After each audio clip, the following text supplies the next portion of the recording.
السلام علیکم ورحمۃ اللہ وبرکاتہ۔ میرے اس اسلامک چینل کے ناظرین، آپ سب کو خوش آمدید اور مرحبا کہتا ہوں۔ آج جو ہم حدیث پڑھیں گے، رشوت دینے اور لینے والے پر رسول اللہ صلی اللہ علیہ وآلہ وسلم کی لعنت ہے۔ آئیے حدیث سماعت فرمائیں۔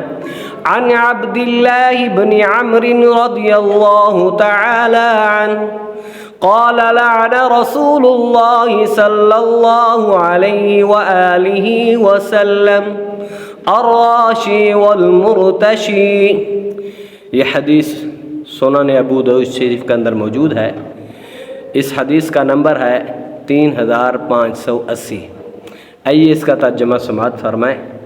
سیدنا عبداللہ بن عمر رضی اللہ تعالیٰ عنہ بیان کرتے ہیں کہ رسول اللہ صلی اللہ علیہ وآلہ وسلم نے رشوت دینے والے اور لینے والے کو لعنت فرمائی۔